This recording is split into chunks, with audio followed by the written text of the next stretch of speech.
Hey, I'm Jonathan, and I live in London, England. Hey, I'm Jeff, and I live in Perth, Australia. Together, we are Ekko and Sidetrack. We produce music that sounds like this. And this. And even this. This podcast is about music, creativity, and everything in between the giant space that separates us. Welcome to A Band Apart with Ekko and Sidetrack. This podcast is brought to you by Shore Order Burger Co. Use the code word EKKO at checkout in-store for 10% off in either the Hay Street store or the Fremantle store. Go get yourself a burger, yo. Jeff, you've brought something illegal into the studio. Do you want to tell all the listeners what that is? You're really putting me on the spot straight out of the gate. What I have in the studio, and I'd prefer if we just kept this between us. Yeah, no worries. A series of exotic animals. I've got a bobcat, and it's asleep currently, but we're hoping it wakes up in the next 90 minutes or so, and then I'm going to take it down to the dock, and I'm going to sell it for a pretty penny, because I import animals. So you've been importing and exporting wildlife. Yep. Specifically exotic wildlife. And I bring it in and I also take it out. Yeah. I'm the person that meets the guy at the airport that puts all the cockatoos and things in little cages and puts them underneath his clothes, or takes wild snakes and just throws them in their luggage. And obviously you've been doing this for quite a while. I've only just become more aware of it since coming back from London. As Jonathan walked into the studio tonight and saw the bobcat. She's she's stirring. She's about 6 foot top to tail. It's pretty. It's intimidating. It's like a human in a cat suit. And in some ways, I thought it was a woman. She is beautiful like a woman. But yes, you were saying you were struck by my penchant for illegal activity behavior. Yeah, it's good money. One could argue you could get a regular job and not take advantage of an illegal trade, possible fur trade or sex trade with the animals. Who knows what these people are doing? It's not like that at all. With it's the for animals? Zoos, families, children. I do it for the children. So children are buying a bobcat, a 6 foot bobcat that looks like a woman. This one's going to a place in Applecross. The wealthy. Oh, how those southerners live.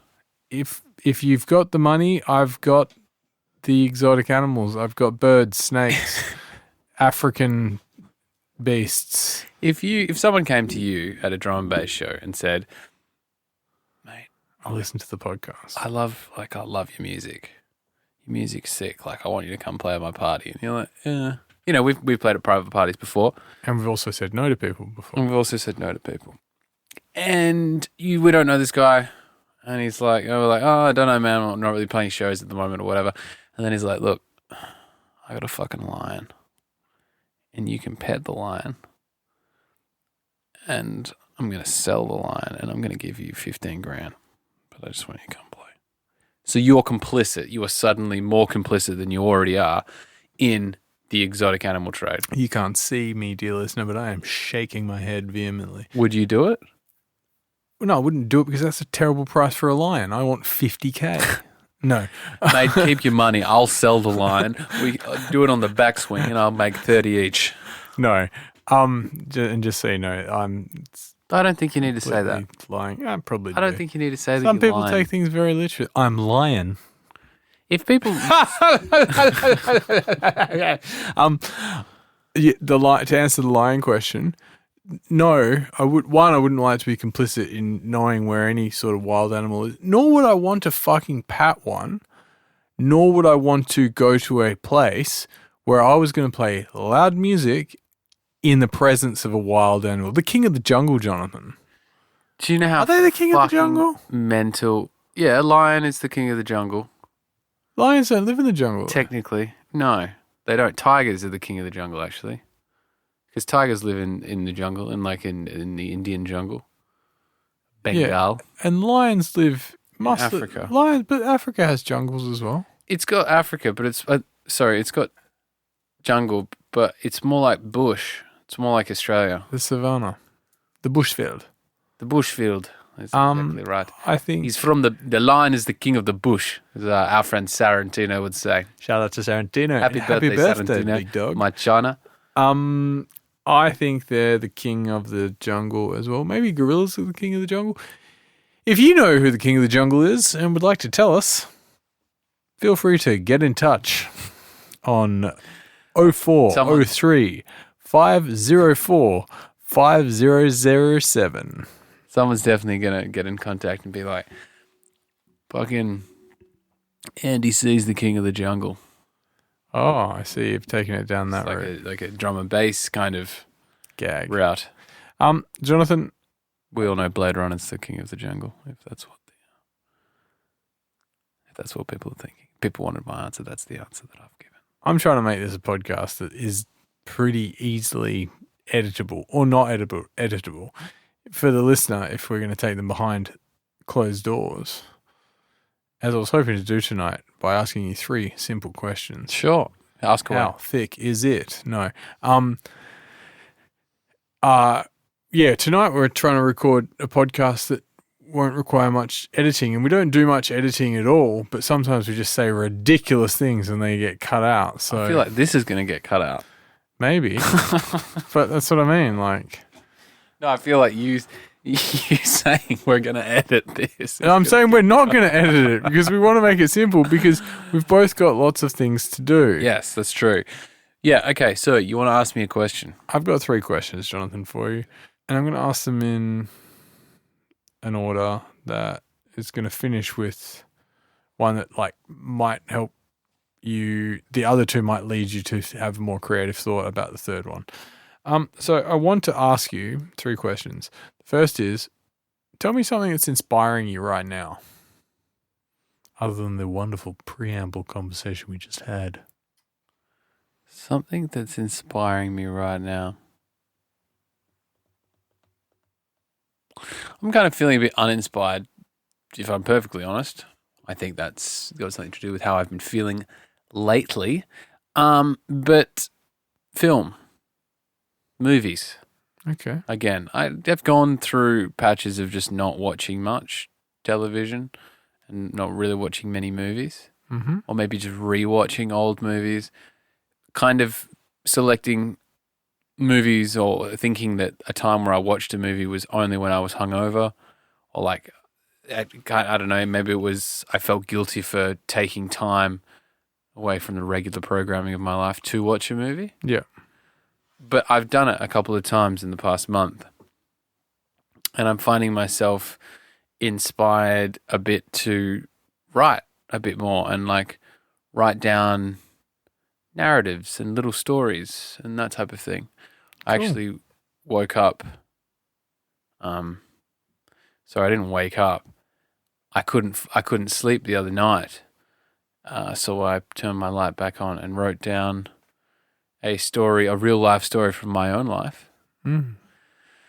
And then probably a week or so before that, I did the same thing again. I couldn't really sleep, so I woke back up and I wrote down a short story, like a children's short story. Mm.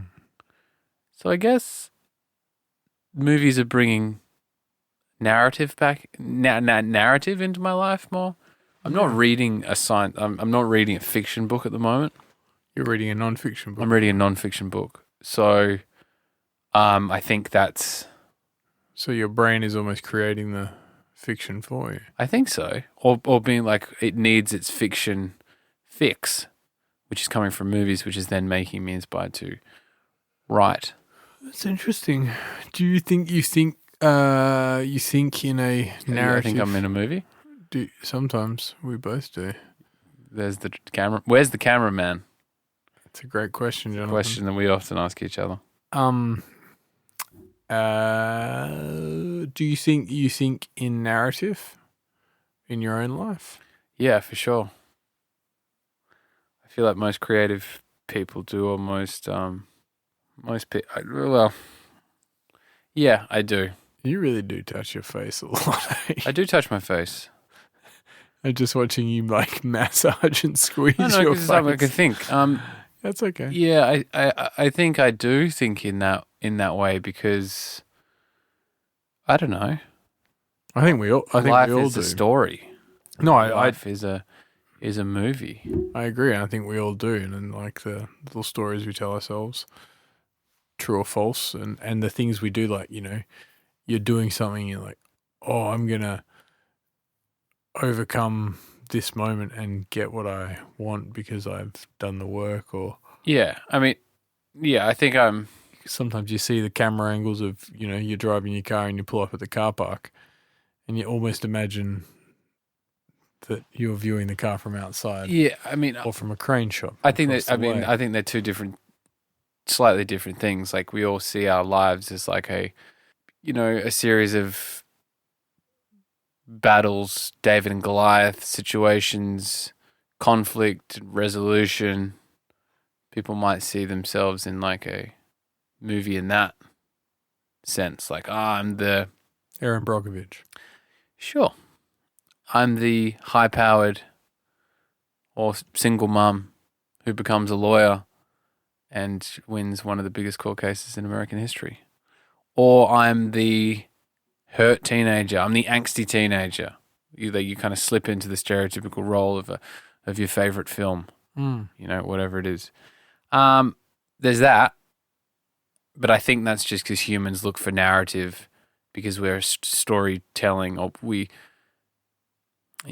are a storytelling society. We're storytelling people. We're storytelling people. That's how we used to communicate history. And I just think it's changed into movies and books, and as we were able to record more stuff rather than just telling stories around a campfire or something like that. But then I also think that I think that's one aspect, but then the other aspect of what you said about pulling up in a car park and it's sunset and thinking about a camera angle or how something's lit, I think that comes from being interested in film and having making up stories and trying to go film those stories. And I think that just comes from being a kid and doing that and seeing the angle.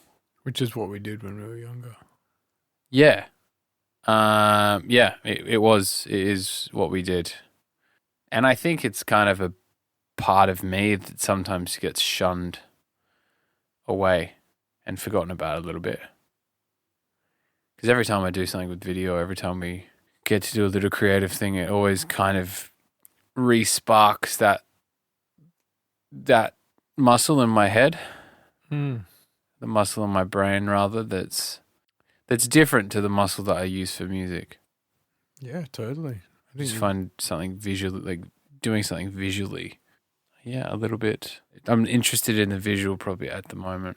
And as a second parter to what's inspiring you at the moment, how does film inspire you beyond creating your own narratives?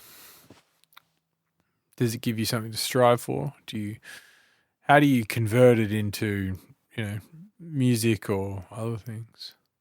I mean, me from that perspective, if I can jump in, cross over, I might watch something and then it just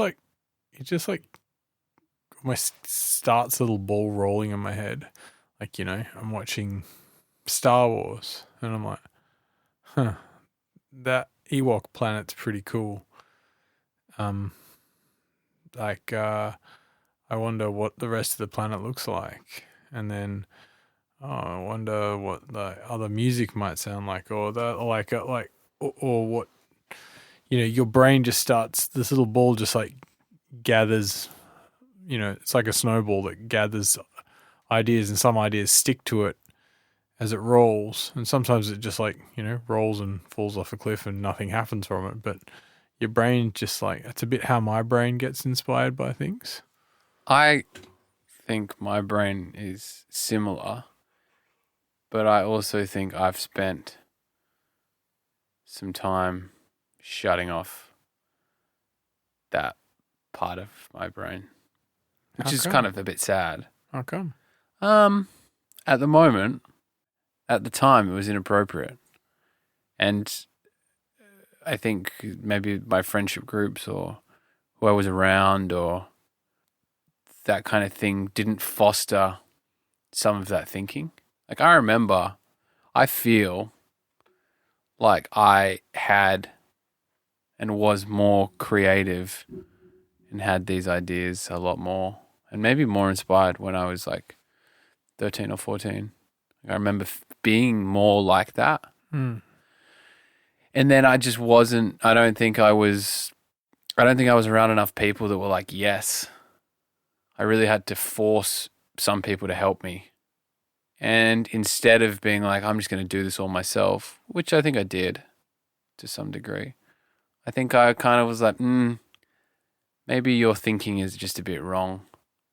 Mm. Or like, maybe you should just like stop talking and just like kind of ignored it and kind of got pretty good at ignoring it.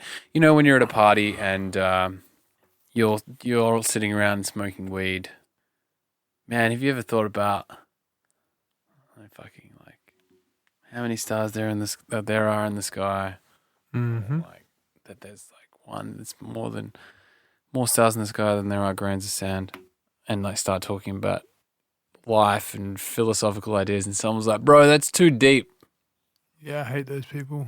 I hate those people too. People need to jump in a shallow pool. And I think head fucking first. That there were a couple of those circumstances. Not always like being stoned around and me wanting to talk about space or something, but in enough scenarios, that kind of thinking gets pushed down a little bit. Yeah, I reckon some of your friends are dickheads for sure. But I can, yeah. And I mean this. I'm not, I'm not kind of thinking about specific situations, but I mean just in life. Absolutely. If you don't, a good example is if I work too much in a kitchen. And I'm not around enough creativity, yeah, I can kind of slip into like chef mode. And I'm thinking about chef things, not thinking about music and not thinking about creativity stuff. If I spend a month in the studio and only see you, Chris, and Carl, then I'm going to be more open to that kind of snowball creative thinking. Mm. And I think definitely had moments and times in my life, and especially in the last 10 years, if we've been producing music and had more freedom to do more creative stuff, definitely had more time to pursue some of those creative avenues. And be inspired as well. I think I'm really actually just thinking about it now more because I'm right now in this second, in this moment, I'm feeling uninspired. It's like you're full and I've just asked you what you want to eat for breakfast tomorrow. Kind of. And I think that has to do with how I'm feeling. We talked about it last week, sorry. It's interesting you bring up the people inspiring you and allowing inspiration and things like that because there's a classic Tim Ferriss saying that you are the sum of the 5 people you associate with most. And if those 5 people aren't allowing you to think freely or interestingly or anything, you're going to get pretty, dumbed down, or you're just going to become more like them. That's why you got to be careful when you pick your peer group, or even like who you hang out with as a couple. That your couples reflect good couples that you want to be like. You don't want to spend time with the couple that's always fighting. And you're like, oh, it's just those two. You're like, I think this is actually rubbing off on me. Do you ever wish that you chose different friends? I mean, to whatever extent we choose our friendship groups.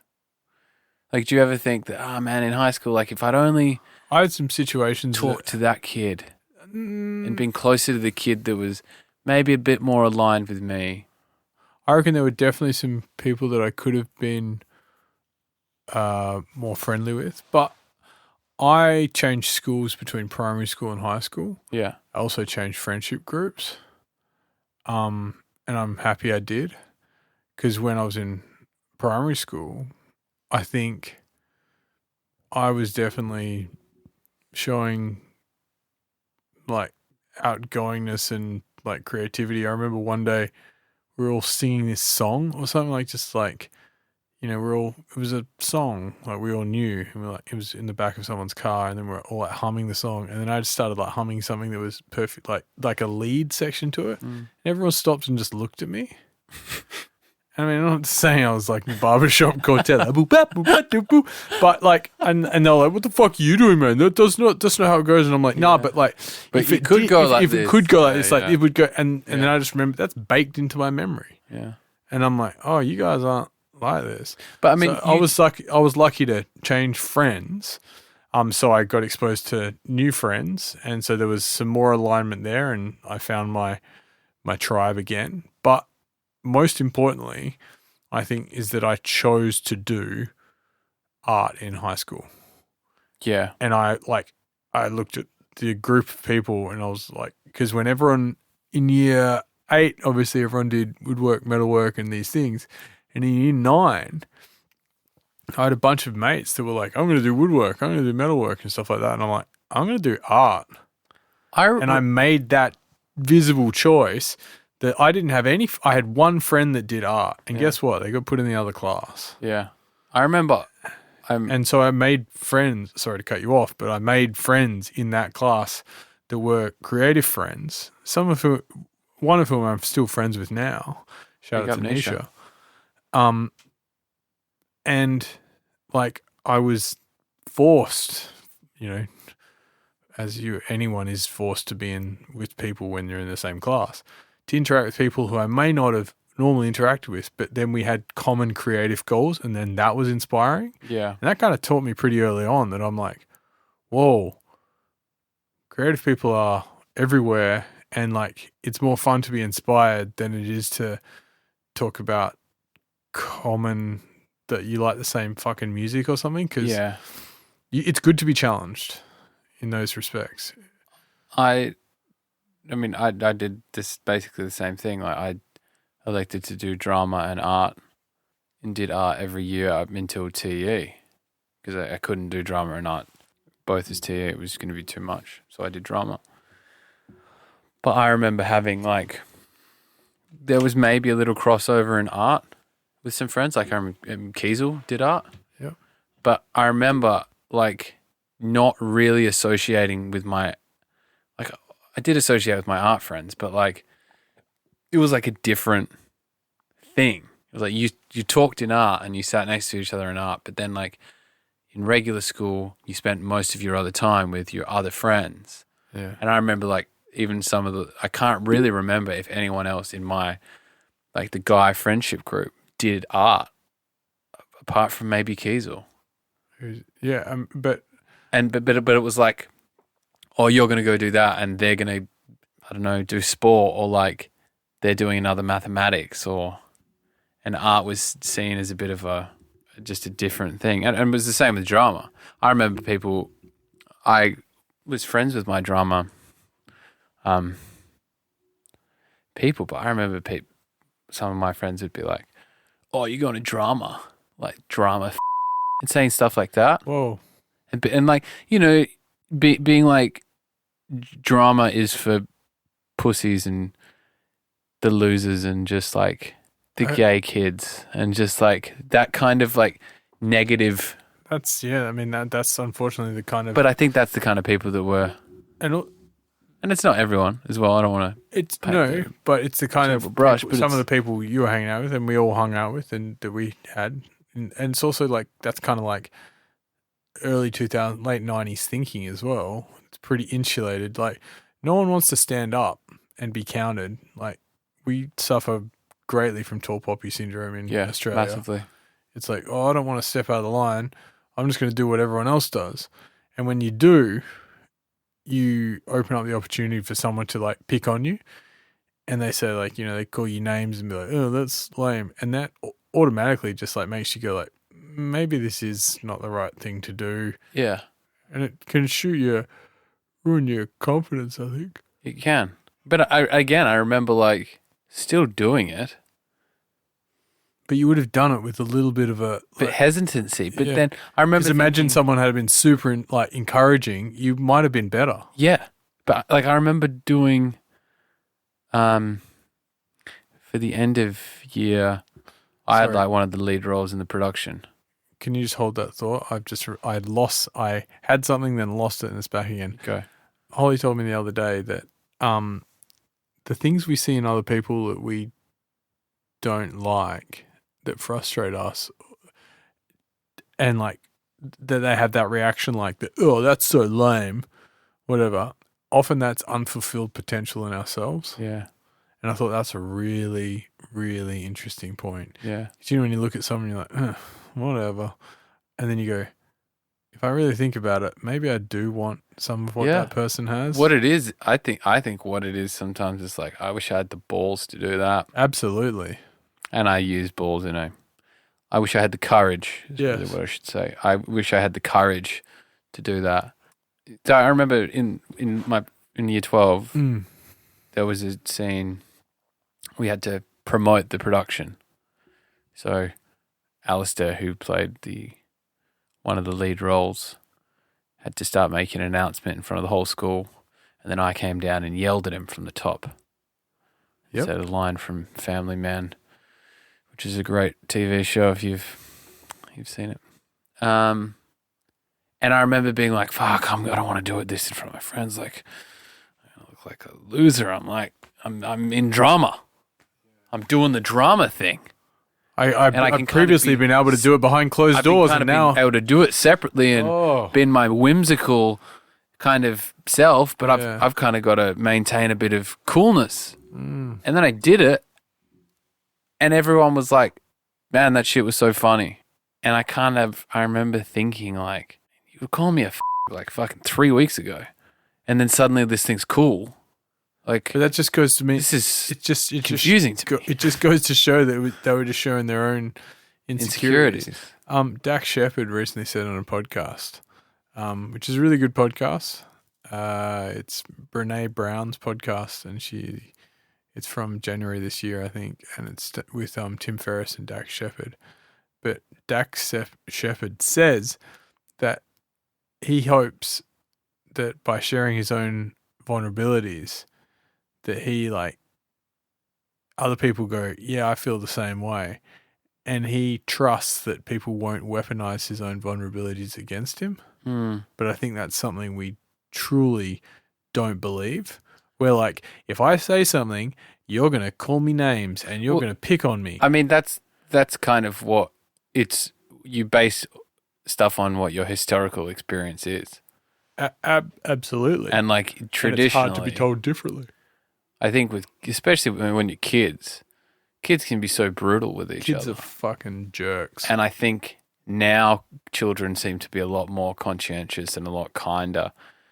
It seems like they do. I didn't even know what the fucking word appreciate meant when I was a kid. No. I was like, what? Like, it wasn't a common term. Now everyone's saying, I appreciate this. Yeah. Thank you so much. Yeah. You know, manners was please and thank you. Yeah. That was it. There seems to be some genuine love Yeah, it's really and good. care being thrown around by the younger. It's definitely washed over people. me as I've do you know what it is? As I've been more open to it, I've noticed it more, and it's fueled me more, which is really lovely. Because I've fucking definitely spent some time being fucking fueled by all the negative stuff that comes, or the frustrations that come from having people be like, "That shit, you can't do it." And you're like, "Yeah, well, maybe I don't want to do it that much anyway." Yeah. And then guess what? You won't try very hard. Yeah. So that when someone goes, "That is shit," you go, "Yeah, that is shit. I did shit. I'm shit." Yeah, exactly. Self-fulfilling prophecy, motherfuckers. Yeah. Guess who's right? That loser over there. Yeah. Yeah. Do you mind if we share a little conversation about that we had the other night when we were watching Sound and Metal? Yeah. Holly? Yeah, go for it. We were watching Sound and Metal, Holly and I. Which is a lovely movie, by the way. Which is a lovely movie. It's on Amazon and it was nominated for an Oscar. It might have won an Oscar. I think he might have won. He won Best Actor. He didn't win Best Actor. Best Supporting Actor? I swear he won. I'm pretty sure he won Best Actor. Here at Ekko and Sidetrack headquarters, we don't fact check, we just blurt things out. But it's a good movie. Check it out. And if this jerks your memory, please add to it. But somehow it got brought up about watching YouTube videos of beautiful moments. And I think I said to in the film, obviously it's a film about a guy who's losing his hearing, and we paused it, and I asked Jeff and Holly if they'd ever watched video of babies who are deaf having a cochlear implant and hearing their parents' voices for the first time. And Holly was like, they're so beautiful. And I was like, if I'm feeling emotional or for some reason feeling like it, I'll watch that, and then like soldiers returning home to their kids and surprising them. And it like makes me kind of tear up, and it's just like it's like truly it fills up my like the world is beautiful cup. Yeah. And Jeff said, I never watched those videos. I get uncomfortable. And Jeff said he gets uncomfortable. Yeah. It's almost like I don't want to feel I'm like, I'm well aware how that would make me feel. Yeah, but you don't want to feel the feeling. Yeah. I don't like watching people get hurt in videos either, because I fucking love that. See, I don't like. I don't like watching like death, like not faces even of death. Or, no, not death things, but like there's some funny things when you know people got hurt, but not too badly. I get a little bit like weird. It's like I'm like, I don't want to see. What about the video with the guy chopping down a tree, and he like. He comes towards him. It's I'm like, I might maybe look away. I don't know. I'm not sure what makes me. I'm not big for those kinds of things. But the cry compilations or whatever. Yeah. Do you think it's because of vulnerability? I'm not sure what it is. Maybe I should experiment, because like even now, just thinking about them, I just go like. Yeah, it's beautiful, cool. But I'm like, whoa, it's like a door I'm choosing not to open. Yeah. It's like, I don't know, maybe I'm like, I think that's a bit of my like practical side, like a bit of the mask I wear that's like no nonsense type A kind of person. I don't have, like, that's a lovely thing. I think, yep, that's great. I'm glad he did the thing. Let's get back to work. Yeah. Rather than let's get lost in the beauty. Romance of a moment. Yeah. But I'm a romantic person. You are a romantic person. And I like things. I like and you get inspired and you have ideas and you can. I'm very whimsical. Yeah.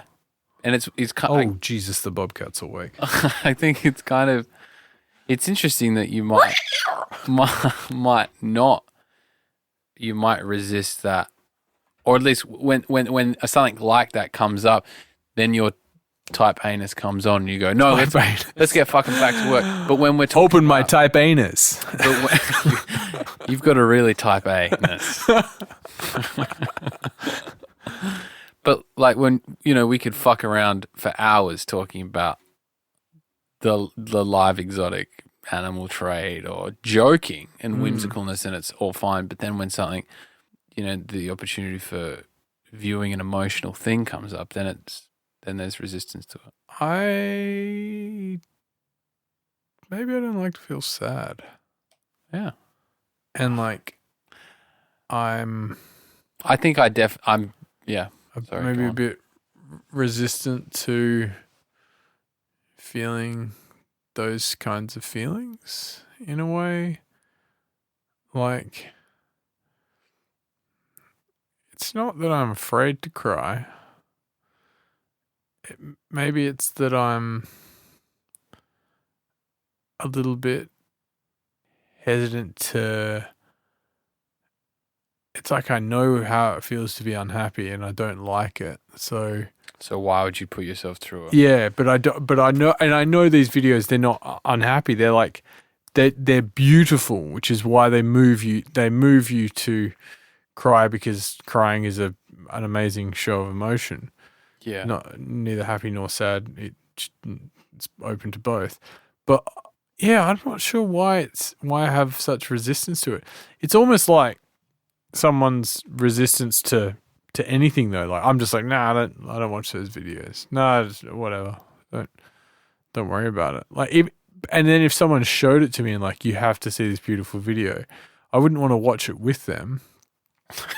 Yeah.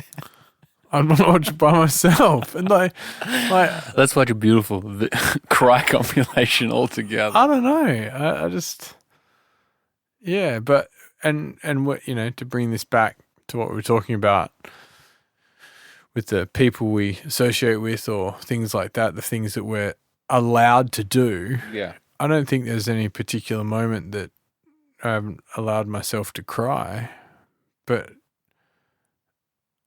I can remember growing up and not wanting to cry and being like, not, doing that kid thing of like, not going to cry. And you're sitting there like, you can feel the tears welling in the back of your head.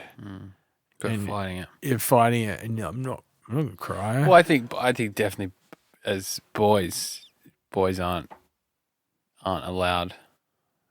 They're not as encouraged. They're not as encouraged to cry. But I don't think anyone's encouraged to cry. But by their classic parent thing, like, don't cry. Yeah, but also just by their peers, like, boys aren't meant to be as emotional. Well, yeah, boys aren't meant. But I think that's changing now. Absolutely. But yeah, I don't know if it's like, yeah, you don't want to show your emotion. But I do. But you are you are an emotional person. And I'd never really thought about it until you and Holly both brought that up, and you were both like, yeah, they're so good. I love watching those videos sometimes. And I was just like, I also have a heart. Like I felt like a fucking robot or something. Maybe in the next week you should, by yourself, just go look at. I'm not going to buy one. I'm sure I can just watch it for free on YouTube. A good one to start with, a good easing into this category of YouTube video is colorblind people getting glasses and seeing color for the first time. Because do you know what else? Seeing color is a beautiful. It is a beautiful dream. Do you know what else triggers me? I don't believe the video. I'm like, this motherfucker is lying. And has been lying, so he gets to this moment. No, he's acting. I'm like, okay, color blindness is like, again, my technical brain kicks in. I'm like, it's not a big deal. I'm like, isn't it just like, it's not like you see in black and white like some sort of like mold. No, I think for certain, yeah, it's not color blindness how like dad is colorblind. He's like, I have a tough time differentiating between shades. If blue and shades, like blue and green, brown or something. Yeah, next to each other. No, there's all sorts of levels of it. I think this is more like I see in grayscale, and these allow me to see. These glasses allow you to see in some sort of spectrum. Whether or not it goes to normal, I don't know. But these people have such an emotional reaction to it that it's fantastic. That's quite beautiful. And just watch it for 10 minutes and see. 10 minutes? I don't have 10 minutes to watch it. I'm so fucking resistant. You've spent 4.5 hours on your phone just in the last 10 minutes. Hours? No, I haven't. No, but like you've got time. I'm not a huge YouTube person. Maybe I should get into YouTube more. Don't. It's not. I mean, I'm not a huge YouTube person, but that's where you go. That's where you go when you need. Is that the home of video on the internet? You can go to eBomb's World too. Welcome to the wild web. But do you reckon wildweb is .com is taken? Wild Web. Yeah, I can check. I'm gonna buy it now. That's probably very World Wide Web. The Wild World Web. The Wild Web. Yes, you were saying before I sidetracked you with my tongue twister. But I think it's nice to cry about something sad, but then like cry because something is beautiful, and getting a relationship with crying, or getting a relationship with being emotional because of positive things. Like we've all cried because of a breakup. We've all cried because someone's hurt us. We've all cried because we've laughed. But I think crying because a moment is so important is a bit rarer, because you feel you feel like the emotion isn't justified because you associate crying with sadness or laughing. And then there's this weird middle ground feeling that's like overwhelmingly, it's like joy, I guess. It's like, it's so beautiful. This is such a beautiful thing. So I'm going to cry. It's just a bit of a foreign concept.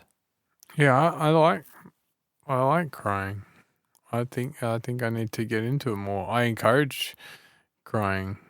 Like, I like seeing people be moved. Yeah, it's and being moved. And sometimes it makes me think, like, why aren't I being as moved? And then I'm like, I think I am, but I'm just like, there's a bit of me like pushing it down. It's definitely some food for thought. Yeah.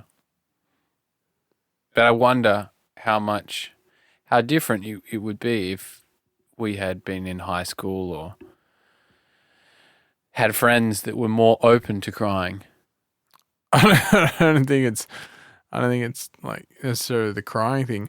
I think I would have found my path and started producing music sooner had I had more friends. But I was really lucky to have the great supportive friends that I did. I mean, so was I. Yeah. But I think we both have found but have I think, had but great friendship groups. But imagine you were 14 and you had that friend who also wanted to do music, and you'd like trade ideas, and you'd like go to the house. I think that's what I missed, and I guess that's probably who we were to each other to some degree. Yeah, we were each other's. You hear stories of like young people in bands that they're the only two musicians in school, so they start doing stuff together, or they're the ones that are interested in film, so they start writing scripts together or whatever. I think we kind of had each other for that. Yeah, for sure. It's good that we still have each other. And it is good that we still have each other. Really this is a beautiful moment that I can see Jeff's eyes starting to well up. I think this could be the moment, though. No, it's they're welling up because I have been scratched by the bobcat. The bobcat has torn a 12-inch gash in Jeff's right calf. What inspires you at the moment? Other people's music at the moment, and hearing and seeing how other people work. Something I've been incredibly aware of in the last 6 months, as I've seen behind the curtain of how Justin works, Justin Howells works, and just talking to him about sound and career and things like that. And I'm like, yeah, you have a different perspective. I really like your perspective. And then with Chris Not working downstairs in Carl's studio at night, when we've been here and we've been privy to some of his creative processes, and talking to him and getting to know him a bit more, and seeing how he pushes sound around differently to how we do, it gives you a certain amount of permission. You're like, oh, I can do that? Oh yeah, I can. Whoa, I just made something I didn't know I could make. Whoa, yeah. It's like someone, to bring it back to your colours, it's like someone just goes, there's more colours to paint with.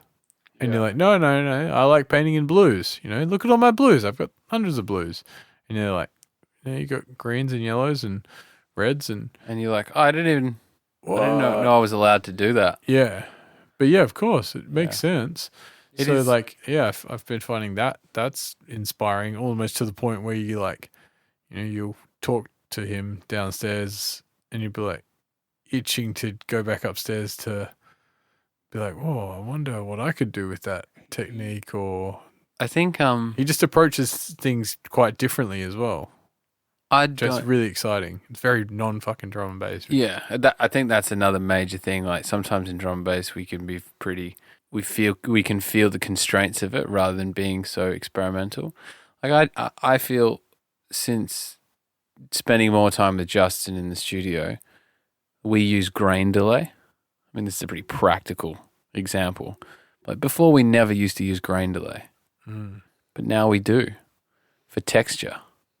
We're definitely getting a lot more textured. And now we'll like use autopan heaps more and like do things post reverb and like rather than just pre reverb, and kind of allowing us to be more experimental. Whereas before we might have stopped the other one and gone, whoa, what are you doing? Yeah. No, I would definitely agree with that being around Chris and Carl. Yeah, obviously Carl's always here, but always hearing what he's up to. You're like, sick. And that's so important to have people around you that you are inspired by. And if you aren't around enough inspiring people, it's pretty easy to let your little flame go out. It's almost like you need other people to help.